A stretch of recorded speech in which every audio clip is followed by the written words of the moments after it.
Hello teacher, hello classmates, my name is Roberto Ortiz and today I'm going to be talking about syntactic linkage of unit number 10. Now, I am currently studying the course Syntax and Teaching Grammar. Now, here is my ID.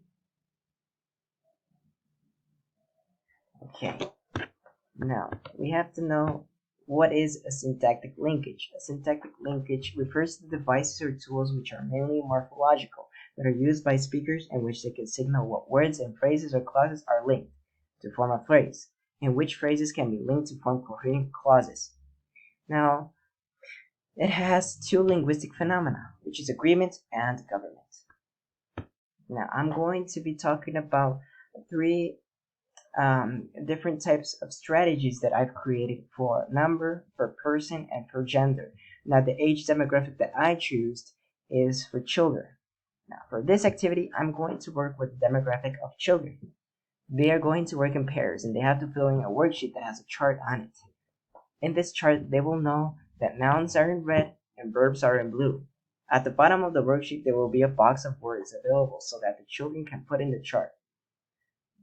As they continue to identify the types of words, on the top of the chart there will be singular and plural written.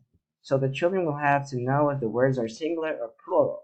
For example, nouns and verbs. Now I put in different colors, for example, nouns in red and verbs in blue, because students, especially children, can easily identify the colors and it can be easy for them and less complicated.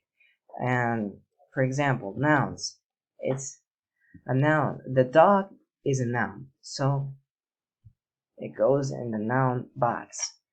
Now, it's easy for the children also to identify if it's singular or plural.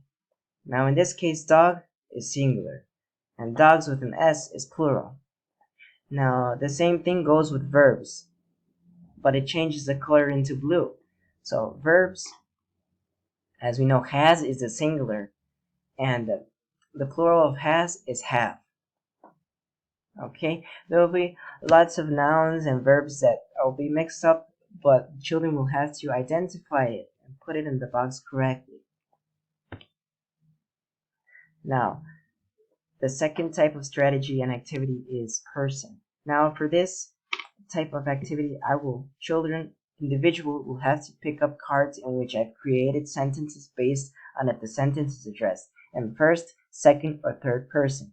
Now, as I am working with children, I will provide them with short sentences so that it won't be so confusing for them.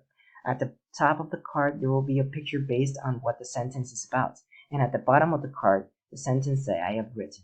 For example, here's an example. He is reading a book. Now, as we can see, he is reading a book, so there will be a picture on the card. There will be at the top of the card a picture, and at the bottom there will be the sentence. Now, the students, what they will have to do is they will have to write down this sentence, or the sentence is in second person. You'll have to write down. Now, if the sentence is in third person, for example, it has a name, Robert is reading a book, or Michelle is reading a book. Now, the sentence is in third person. Now, it rotates. It depends on what the card says. Now, for the gender, in this activity, I will have students solve a word search sheet. That way they can be familiarized with the genders, whether it be masculine, feminine, or neutral. It is important to know that this grammatical term refers to a gender given to a noun, a pronoun, an article, and an adjective. For example, I will have in the worksheet, find all the words that are referred to a masculine gender, man, father, or boy. So in this case, I will have to indicate my students, children, to find the words that are related to masculine. For example, man, father, and boy, they are all masculine. So they will have to find in the word search sheet all the masculine genders. Man, a father, a boy. The same thing goes with a feminine, but this case, of course, it's in feminine. So there will be woman, girl, mother, daughter, all those are feminine genders. Now, in the neutral, it could be spouse, child, and person.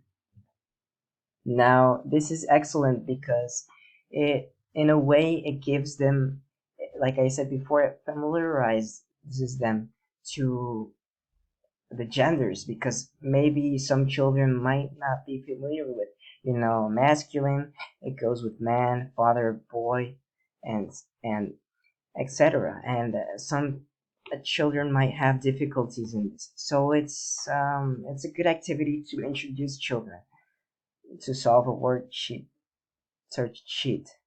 Now, in conclusion, I have that all of these activities can be very helpful for children, especially.